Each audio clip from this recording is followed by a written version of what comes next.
Hey,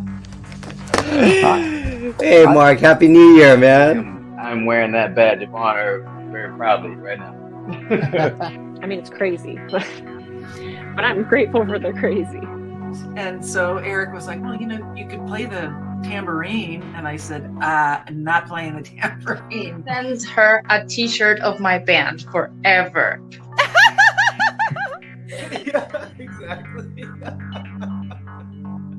Yeah, exactly. Every day is the same, but it's different. It's crazy. Thank you. Well, yeah, just like you, I'm a very transparent person. I love chatting to people about my industry because I think it's a very misunderstood industry, and I think people just are so curious about it.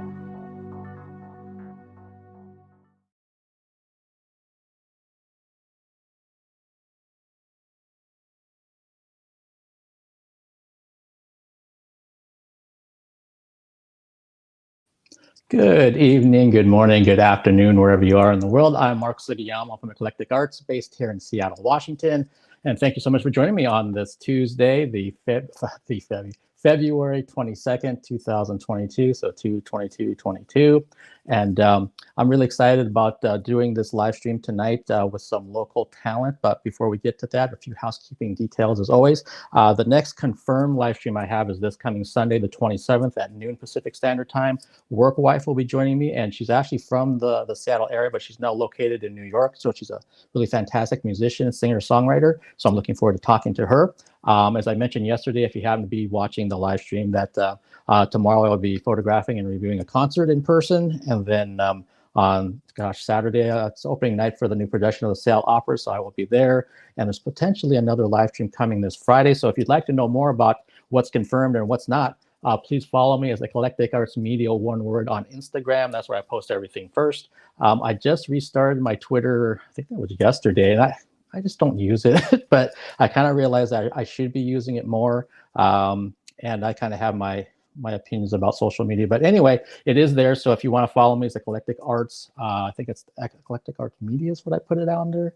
And if you're on the Twitch side of things, you can follow me as Eclectic Arts there. If this is your first time joining me on my YouTube channel, if you could please hit that subscribe button and the notification bell, I really greatly appreciate that. It helps out with all the algorithm and everything else that goes on with YouTube. And it helps kind of push me to a bigger audience. And yeah, so this is just a really, really busy week for me that I have going on. And but let's kind of get to things and talk about what's coming up. My guests today are two incredibly gifted actors. They are currently performing in the hilarious comedy See How They Run at the Taproot Theater in Seattle. A streaming version of the show is now available through March 5th, which I've seen. Please welcome to the Eclectic Arts Virtual Studio, SHANNA ALLMAN and NATHANIEL TENENBAUM. Hi. Hello. How are both of you? Good. Very well. Doing well. Yeah, thank you. Awesome. Thank you so much for taking the time to talk about the show and talk about just your acting and what's been going on, and this whole roller coaster ride that we've all been on for the last couple of years. But let's start first and foremost with the show, See How They Run. I got a chance to review it a few weeks ago, and I can tell you that my plus one that I brought had never been to Taproot. And just as he told me, he's got two young children, so most of the theater he sees is like children's theater, and so he loved the show. He kept telling me he's going to bring his wife, and I knew what Taproot brings because I'd seen other performances there, and I really love that theater.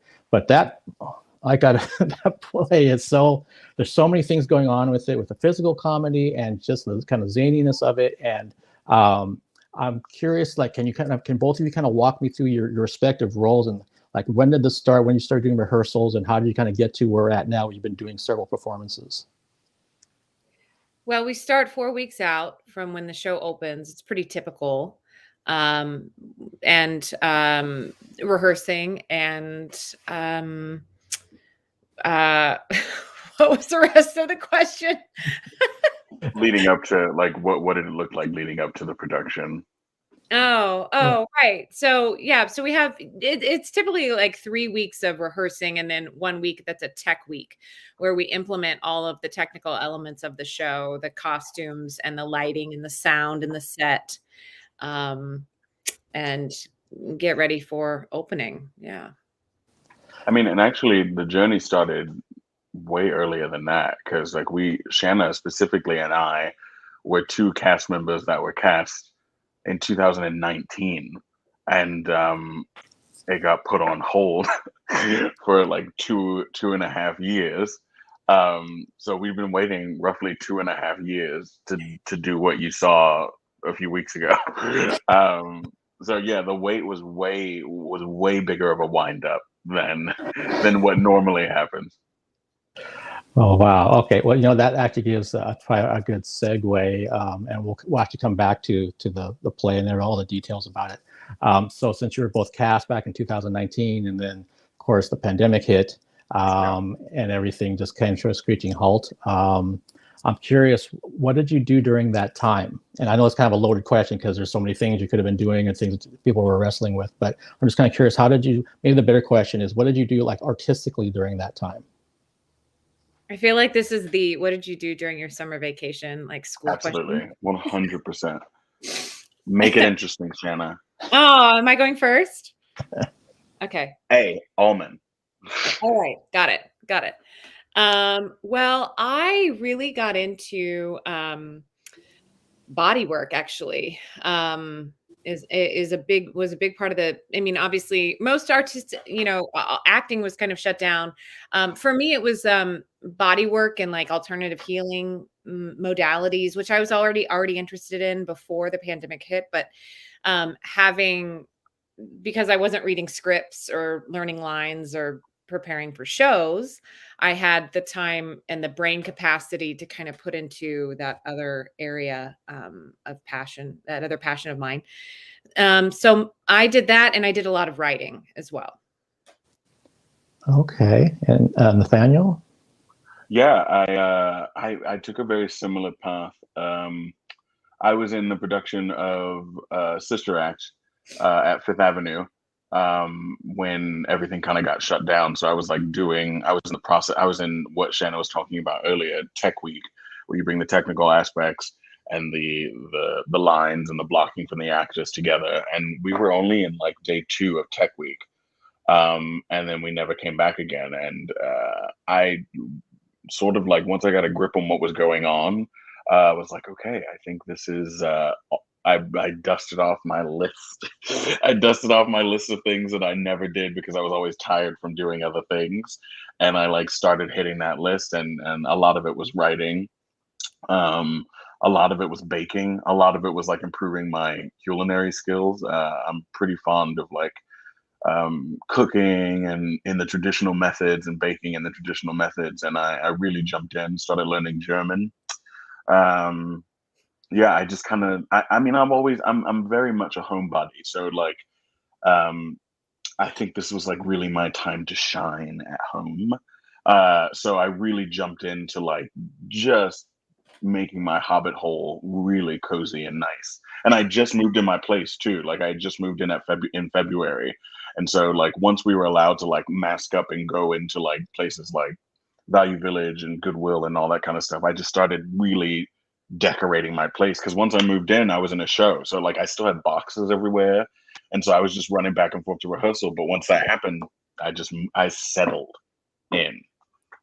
Nathaniel, ich auch. Ich lerne Deutsch. Deutsch?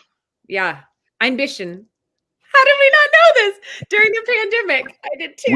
We don't like talk it in the show. Like you're in a closet for most of it. But yeah, that's what I did. I like as Shanna did. I mean, we both wrote and studied German. That was what the cool kids were doing during the pandemic, was writing and learning German. They're making cheesecakes. That was me. Well, I'm kind of curious, Nathaniel, when you're talking about baking and cooking, and then Shannon, when you're talking about body work, did either of you ever consider doing anything like, did you ever think about cooking or baking on stream, like on a Twitch channel thing? Because a lot of people do that kind of stuff, or talking about your body work. And did that ever cross your mind, or something you would ever consider doing?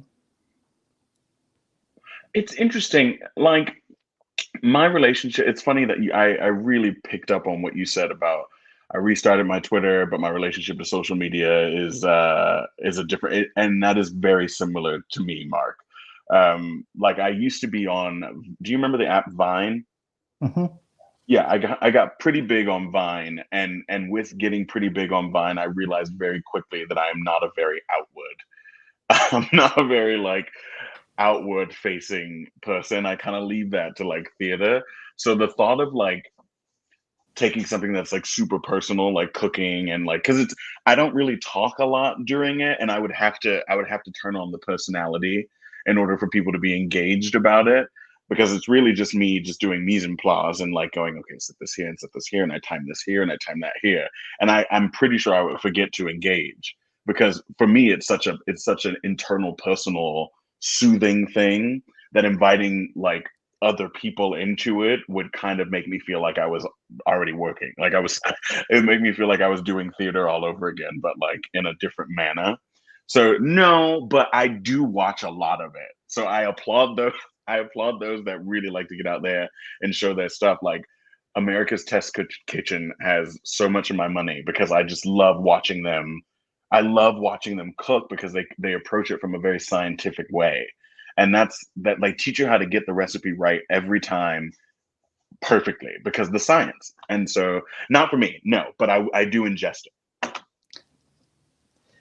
Okay. And that makes sense what you're saying. That's something that's personal to you that you use to decompress, soothe, kind of fulfill your soul. It's like, this is kind of for me. This isn't something where I want to be like, I have to be on because now there's this whole audience and my community's there. I can tell you one of the guests that I had on, she was just learning to develop her channel by doing some cooking. And because of that whole engagement thing between what she's doing and looking at the, the laptop or what have you, she ended up with a small kitchen fire. Oh no! Yeah, she was okay, but during the stream, because she lost track of what she was doing and it started to apparently burn over here. She found it funny probably after the fact, but I don't think it was probably funny when it happened. Jeez. Yeah. And Shanna, any thoughts about ever doing something like that? I was like, no, I don't want to go down that road. It's really interesting. I hadn't really thought about it because it's such a like a kind of visceral, tactile, in-person experience, right? The stuff that I'm looking at and working with. For me, it was a lot of exploration with like the nervous system and trauma and the ways that psychological and emotional experiences get stored in the body, and just the way that the mind and body and communicate with one another, and how some miscommunications can create maladaptions in the way that we interact in the world, in our physical beings. It's really, and I have such a heart for healing through that, right? Like helping people heal through trauma and those habits of being, right? That they aren't necessary to their survival, but somewhere in the communication in the nervous system, they thought that it was necessary, right? Like the body somehow translated an experience into going, well, now I have to move in this way all the time because it allowed me to survive this one experience. And so it's really, I love the idea of freeing people from that, of helping them to be more present and have their whole bodies available to them in that way. Because we have parts of ourselves that we kind of maybe go to sleep a little bit, right? Because they cause us a little bit of, make us feel unsettled or make us feel, things that we don't want to feel. So I'm really passionate about the idea of giving people their whole selves back. I don't know how, maybe there would be a way to do that over streaming, but it does feel like you really need to kind of have that energy exchange with the human body for that. But I do know that there are some practitioners in certain modalities that feel like they're able to do some work over, and I've experienced it too, just exploring it. But Yeah, I'm planning on getting my certification in reflexology actually this year. So it's led to that. And I'm going to start training on that next month. I'm super excited. So. Oh, awesome. And it kind of leads me into, so would you consider that with the time that you had for both of you during the pandemic to work on some of these things, that a small silver lining then? Because like Shannon, in your case, now it's giving you another step to something else that you're going to be doing that you're passionate about. I know for myself, I've talked about this many times, this whole virtual world, I would not have been a part of until this wonderful band from Los Angeles asked me to open up their virtual tour that they're going on. And at that point I was like, what are you talking about? Like, what am I going to do for 30 minutes? And they said, no, Mark, we know you know a lot of artistic people. We thought you could come on for 30 minutes and do interviews. And I'm not tech oriented at all. So trying to figure this whole thing out, and they said, oh, you don't have to worry about it. We're going to handle it down in LA. You'll be up in Seattle. We're going to have the same DJs and other bands open for us that we're going to be on our brick and mortar tour. And we're just going to do it all virtual in our drummer's house. And I'm like, oh, nice. Yeah. And there was a small part of me that almost said no to that because it just sounded really daunting. It kind of took me out of my comfort zone. And I wasn't in the headspace at that point because this was like April of 2020. So we're like right in the thick of things. I was like, I don't want to put myself out there. They were wonderful people when I met them in person in 2017. So it wasn't anything to do with that. But luckily, some part of me said, you should at least explore this a little bit more, ask them some more questions, and then make a decision about it. And I'm so grateful that I did, because that became my small silver lining. Because again, I've met so many actors, film folks, bands from literally all over the world.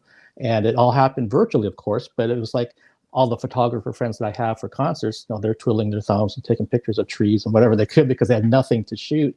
And then I had this whole other realm now to work from that was all brand new to me. So it's definitely a small silver lining for myself. Yeah, silver lining is it's an interesting term, mostly because I enjoy acting. It is like one of the spaces where I genuinely can unapologetically be vulnerable, and my everyday persona doesn't necessarily have the opportunity to capitalize on.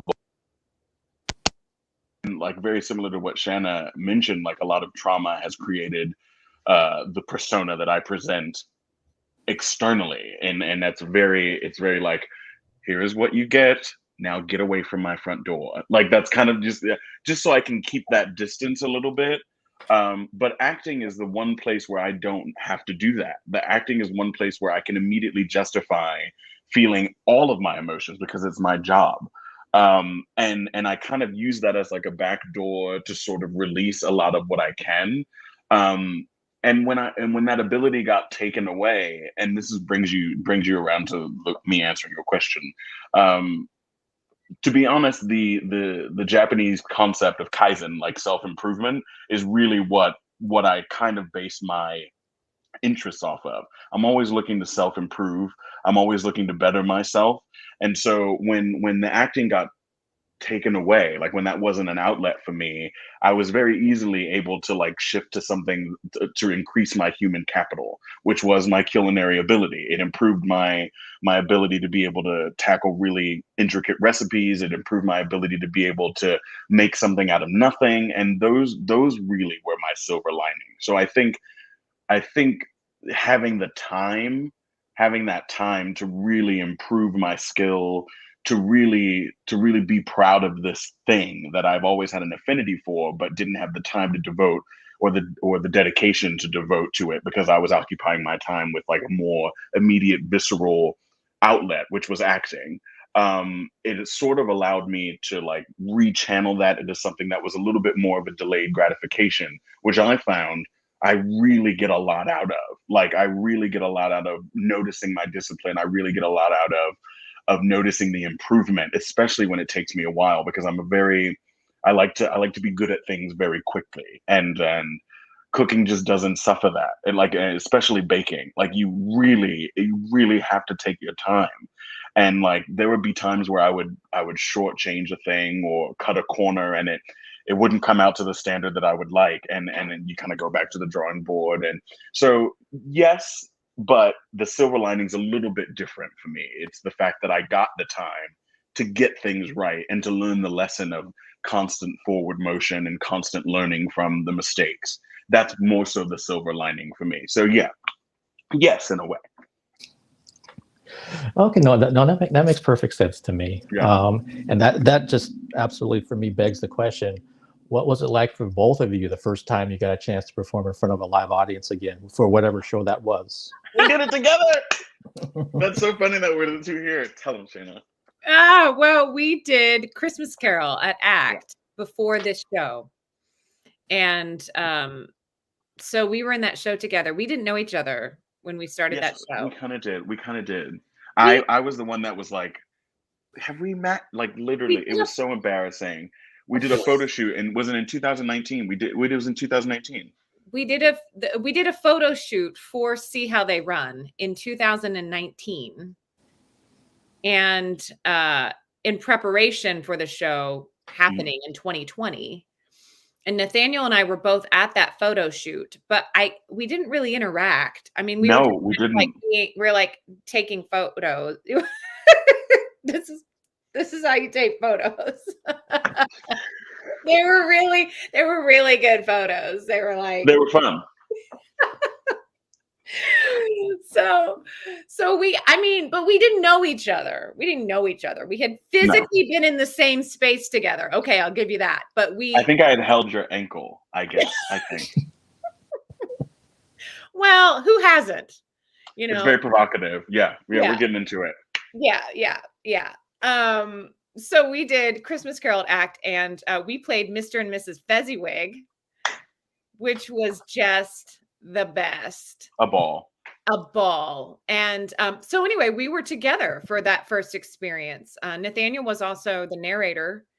And so he comes out and just had a beautiful speech and ushering in and welcoming in back of audiences back to live theater. And that was just absolutely it was very moving, and I got to hear it every single night standing, right off stage, and entered, right at the end of that speech. And it was magical. It was absolutely magical to every single night, to come out there and share that space. And then we sang a little song, we hooked arms. Nathaniel and I hooked arms very, very at the top of the show, moments into the show after that speech.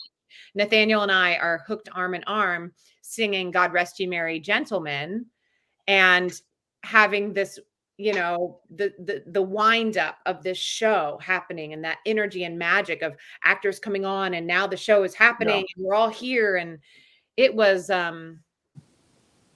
really, I feel really, I'm so grateful to have been a part of it. Yeah. It definitely, what I really appreciated about this process is that it wasn't in a hurry. Mm-hmm. We were all very excited to be back, but we all have pretty much a lot of trauma from the uncertainty of 2.5+ years, 22+ months, to be honest. And what I loved about the process is exactly what Shannon was saying, is the fact that it wasn't rushed. And it allowed you to take your time and address the fact that we were all pretty nervous, actors being nervous to be on stage, because it's whoa, are we doing this?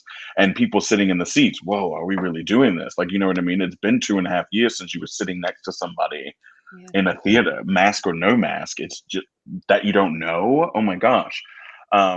And just the privilege of being able to do a direct address the audience of I know this is effing weird. I know it is, and I know it feels uncertain and scary, but we're here together, and we made every precaution possible, and you've made every precaution possible. Otherwise, you wouldn't be in the seat. But we all did this together. Acknowledge that we did it together, and we're here together. And as a community and as a species, that's a step forward. Notice the fact that we don't do very many things united. We don't. We're trying, but as a species. But this was one very clear example that everybody in that theater could notice that we had moved forward together.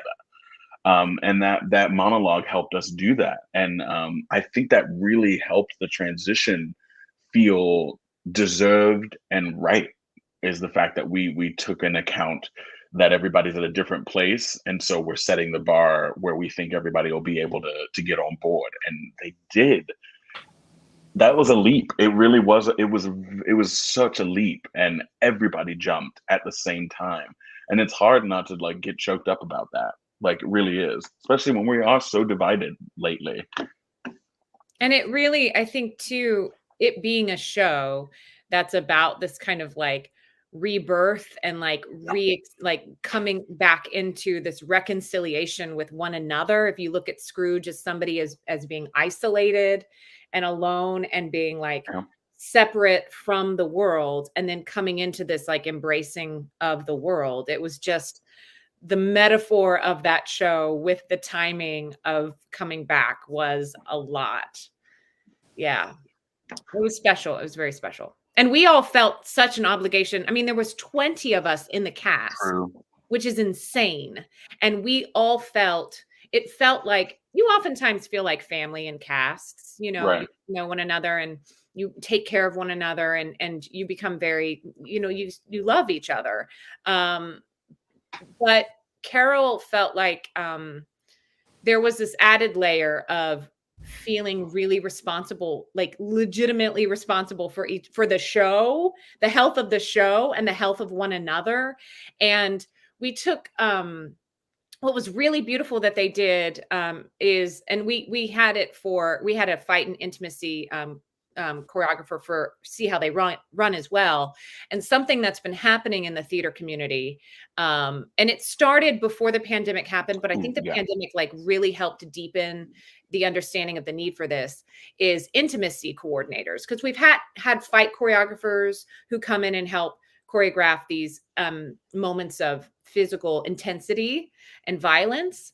But it started to be recognized that we should have like any kind of physical exchange among people, intimate exchange should be choreographed in a way so that people's bodies feel comfortable in that they feel safe, and we're not triggering anything in them, and that we're accommodating people's boundaries, and we're allowing people to speak to their boundaries, and allowing people to say, because for a long time, actors were kind of expected to just show up and do the thing, right? Like you're expected to just be really comfortable and to like go to all the emotional and physical places. Boom, like, well, you two are in love, so you better start making out, with this practical stranger on day 5 of rehearsals, and what that does for, funny enough, like calling back the body work stuff that I'm really interested in, what that does, because your mind can be like, it's fine, I'm acting, but your body might be like, I don't know this person, And so you have this kind of conflicting thing. So these intimacy directors, they come in and they help they brought one in for Christmas Carol and kind of taught us how to have language around our boundaries, our boundaries and needs, and other people, and recognizing other people's boundaries and needs, and having that kind of physical, that check in with one another, check in with yourself. Like, do I have anything? Am I okay to be touched today in all the ways that I'm expecting to be touched? Or am I not? And is my partner as well? And it just created in the space such a sense of taking care of one another, especially coming out of this pandemic where touching other humans kind of became this dangerous thing, right? Like you come into this space and you're like, freaked out at somebody coming closer than 6 feet to you, because we've been taught over the past couple of years that is dangerous, right? So your body is having this really weird reaction. So the way that we were cared for by the theater in that, and by one another through that language and that way of working, was really, really awesome. And I'm so grateful that is like continued on, and that was brought into this show as well. And it just creates such trust. And I was going to say love. Love is true, but just like connection between one another, and that you can accept if somebody comes in and says, I don't feel comfortable being touched here ever, or today, that they feel that they have the space to say that, and we're not going to judge them for that or go, well, why, or anything like that. They don't need to explain that to me. Their body has this boundary or limitation, and we will find a way to work around that and to honor what your body is feeling. Yeah. Wow. Ditto. Well, thank you so much for sharing that. That's, I mean, clearly something I was not even remotely aware of. And it makes so much sense, like you're saying, especially coming through and what we've been through, and you know, certain degrees we're still going through right now, and these certain times. And I'm kind of flashing back to the first show that I saw, which was in October, and it was a theater show. I've had several opportunities back in spring and summer of last year to shoot concerts of that thing. And it didn't feel right to me. I didn't care if it was outside. I didn't care about, but I just look at, you know, 5,000 people that were in our cars. No, I don't, I don't want to be around that. But I do remember when I was sitting in the theater in October and they were following protocols and they had reduced capacity and they had you going in certain, you know, one direction and coming out the other side. Everything they can possibly think of, that I was sitting in the chair before the performance started. And it kind of dawned on me that I have, you know, the last time I sat here, I started thinking about all these things that had happened since, you know, 2 years ago. And that's when it became this huge, I don't want to say weight, but this like awareness kind of happened of like, gosh, you know, I mean, that this didn't exist. And, you know, the virtual film festivals, none of that was even in my purview 2 years ago. And then here I am again. And that's when it became very heavy, very emotional. And there wasn't even one line of dialogue coming from that stage yet. So once that actually happened and they came on and talked to the audience about everything before they started the show, and that's when it was like, you could just feel this collective, like we're so happy to be back, but it's a process to kind of get through of, and what you've been saying that, you know, we've been kind of programmed that these things are this way, and now they're going completely against it. By being right next to somebody that I don't know, and I'm in the same airspace and just everything else. And yeah, and I've only covered, you know, a handful of things since then. It's still taking some time to I don't feel 100% comfortable when I'm at any live event yet. And what a strange time. Yeah. And, you know, and recognizing that some of the people in the cast live alone and have had limited physical contact with other human beings, right? This experience has been difficult for everybody in particular ways. And so allowing people the space to show up and say, this is where I'm at. And just recognizing that those boundaries, and helping to meet people where they're at instead of asking them, you know, to meet you, you know, where you want them to be or something like that, you know. Right. Yeah, and now here we are with let's see how they run, which it's finally. Now that I know that you guys were casting it in 2019, and then you know, this whole thing happened, but as we get to being on stage and performing this amazing play, and maybe I'm kind of repeating myself, but when I was watching it, there's certain parts, especially like when you get to Act 2, there's so many things going on that, I mean, I guess you can talk about rehearsal and we know like whose marks are where, what cues are what, but it seems like, I guess for me, when I was watching, I thought, how does this not become like a problem? like someone either tripping over someone, or their timing's off, and maybe you just have to work with it. You just improv if that does happen, or that you're just so in tune with it that you kind of know what to do, because, you know, people are running in scenes while other people are talking about things, and other characters are coming, you know, in the closet. I'm trying not to ruin it for too many people that haven't seen it yet.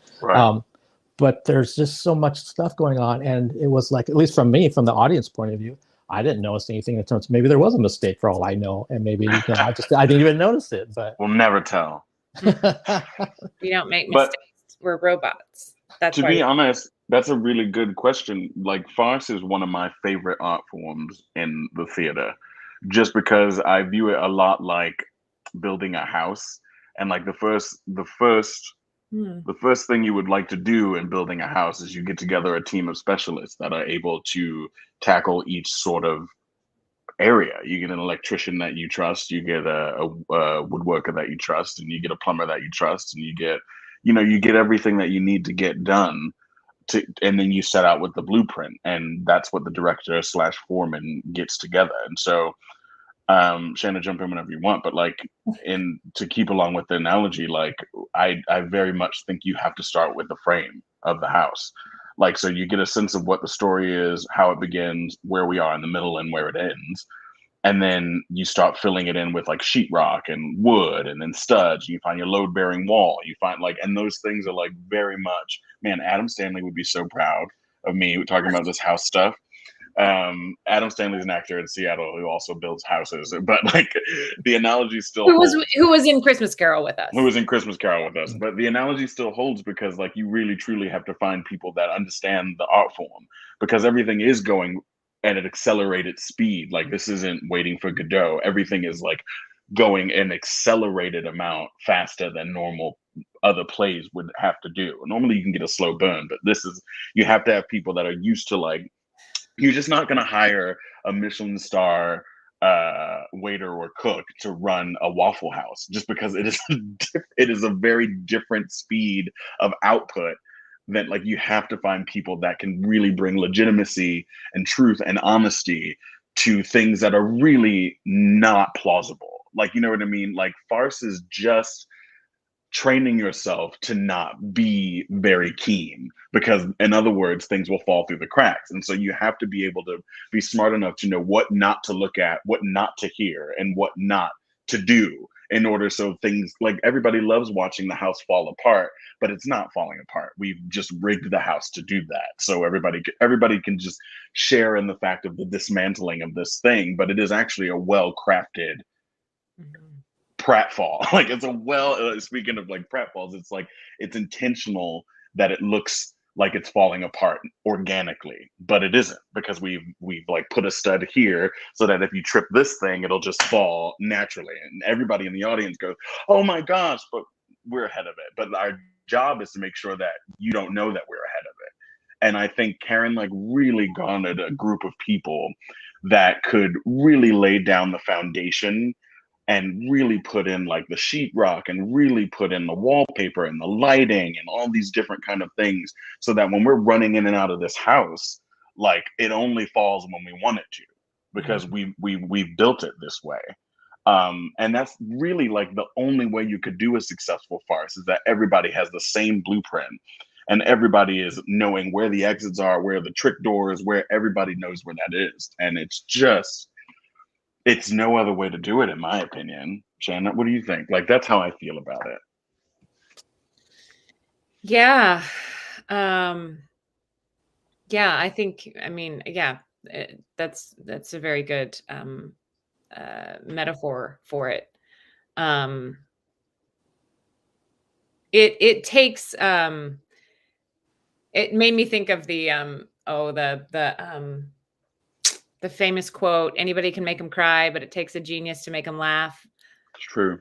That kind of, with comedy like this. And when you look at any of kind of the great comedians, right, there is such,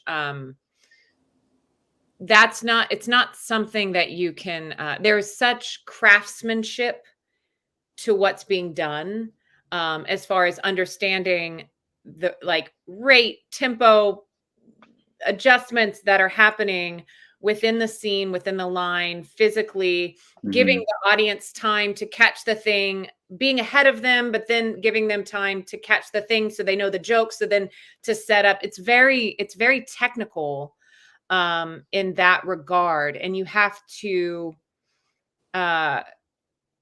it's not something that you can, I mean, to go with the house analogy, you have to know where those studs are, right? Like Nathaniel was saying, like, what's the load bearing wall? Where's the studs? Like, you have to know where the things are, so that when you punch the wall, that your hand goes through it and doesn't hit a stud or whatever, like, we've really, really worked this metaphor. Yeah. Okay. Yeah, so it's just, and that's what happens in rehearsals when you try different things and you go, does this work? And we would have moments where we would try something and go, I had him where I'd be like, I'd do something and I'd be like, watch this. Which one's funnier? If I do it like this, okay, watch it. How about I do it like this? Great. Okay. Now that. Yeah. Yeah. And then and then they're like that one, or which one's clearer, or which one's right. So you're constantly, and your director is the person who is eyes over that whole thing to tell you, like, to help craft that. But it's a pattern that we're running. I use the analogy of roller coaster rides whenever I'm in a show. Like, it's like building a roller coaster ride, but it's the same thing as far as, like, you have to start with that foundation and that anchoring and know what you're doing and what that roller coaster is supposed to look like. You have to have a design of that. And then you build it and you see what works. And, sometimes you're headed for a loop and you don't quite make the loop around. And you're like, oh, okay, I need more acceleration into that loop to make it all the way around. Or here's a double loop, so I got to make sure I really, whatever. Let's just keep throwing analogies at this. But I guess I agree with both of them, though.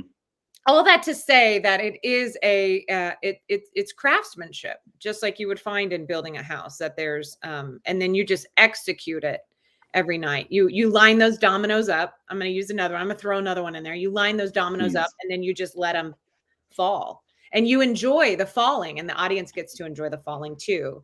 But the pattern has been meticulously crafted in the rehearsal process. And the specialist thing too is it's very applicable to this specific show, is because a lot of us in the show are introduced in a staggered form. Like, you open the show very much with Shanna's character and Miranda and Calder, and they kind of open Act 1 and Ida, and it's kind of very Act 1, and then you introduce another character in Act 2, and then you introduce another character in Act 2, and then you introduce 2 more characters in Act 3. And so you're really staggering these entrances, and every time another character comes on, their speciality of funny is not the same. It's very different. Shanna's comedy is very physical in this. Like, it's very physical. It starts off very language driven and very very adverse driven and very language driven, but then it gets to a very physical place where a lot of us aren't really doing that much physical comedy, but we are doing a lot of timing and wordplay. Like, especially James' character is doing a lot of wordplay, like a ton of wordplay. And then you have the Fop character, who just doesn't know anything, came late to the party, and we're reveling in the fact that that character doesn't know anything, but everybody in the audience knows. You know what I mean? It just layers itself until the whole thing has created this nuanced, layered sense of funny. And I think it takes all different types of funny to make a farce work.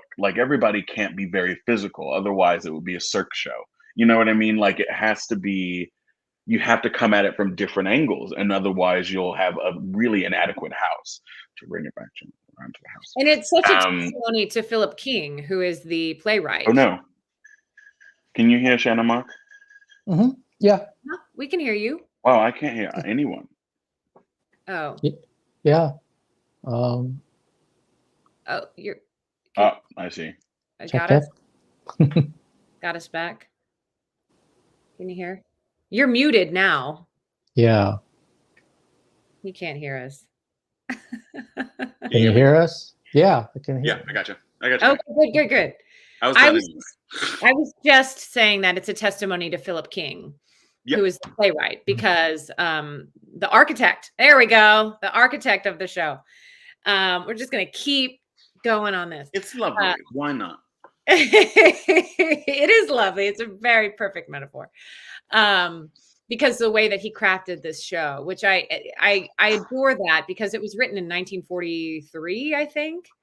And I love it when I look at comedies, and you find it in Shakespeare too, when it's funny. It doesn't matter if it was written 100 years ago, 400 years ago, 70 years ago. Funny is funny. And it's just delightful to share that and to bring that into the space, and to just revel in the the comedy of being a human being and trying to like navigate these things. I mean, obviously this is elevated, right? It's a farce. So it's like elevated humanity, right? But it's still speaking to a truth, because otherwise it would not be funny. Because you have to have that anchor of truth to. Yeah, you'd be like, why are you putting these people? What is the point of this? They're miserable. But like, you have to sell the fact that we all go through this. You're just privy to it right now. You know what I mean? And that's what we all really kind of want. Oh my God, did you see X, Y, and Z? Yeah, because we did it. We made it for you to see. Okay, awesome. And so for folks out there, again, see how they run. If you're here, local here to the greater Seattle area, you can still see it through March 5th. And the next performance will be tomorrow, Wednesday, where you'll be back on stage at Taproot. And for those that aren't here in Seattle, again, you can go right to the Taproot Theater website, which is located in the hyperlink in the YouTube description, and you can watch it. You can watch a virtual option, which I did Sunday night because I was in the mood to watch. I was like, oh, you know what?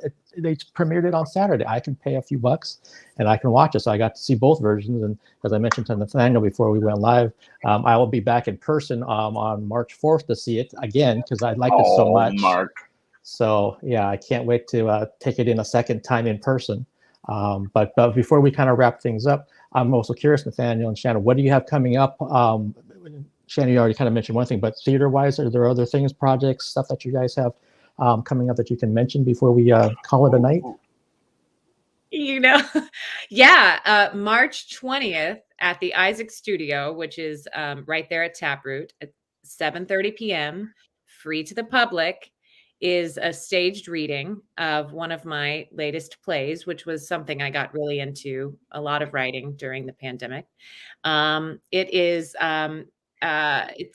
called Quintessence of Dust, and it's written in verse. It's really, I really highly encourage you to come out to it. It's really great. And Nathaniel's going to be in it. So you get more of Nathaniel. So come out to that. It's 100% free. Just come out and show us your Vax card and wear a mask and enjoy some new work with amazing theater artists doing this staged reading. It's gonna be awesome. Truly. Yeah, I'm doing that. I'm doing Shanna's reading. And I'm in Much Ado About Nothing at Seattle Shakespeare Theater. And then after that, I'm doing Mamma Mia at Village Theater. Okay, wow. So you have a lot. Jumping in.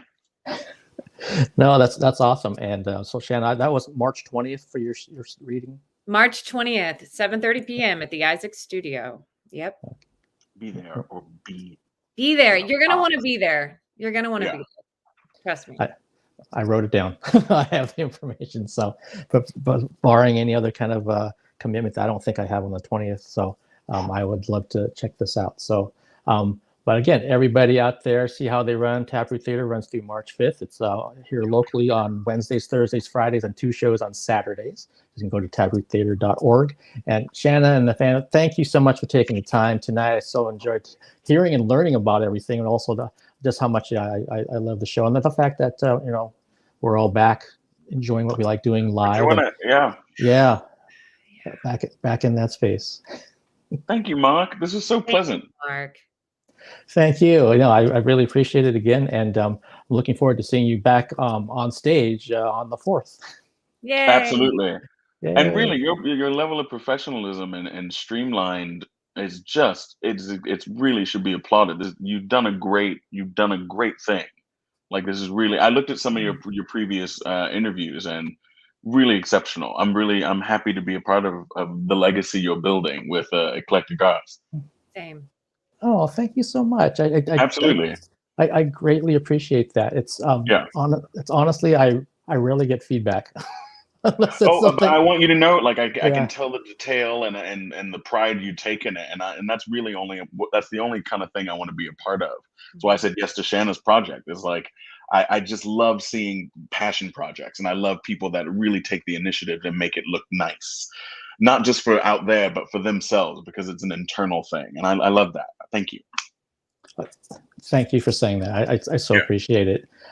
Daniel, Shanna, have a wonderful evening, a great run for the rest of the show. And again, I'll see you in about a week and a half or so. Yep. Good night, everybody. Bye, everybody. Shanna, I'll see you tomorrow. All right. Bye-bye.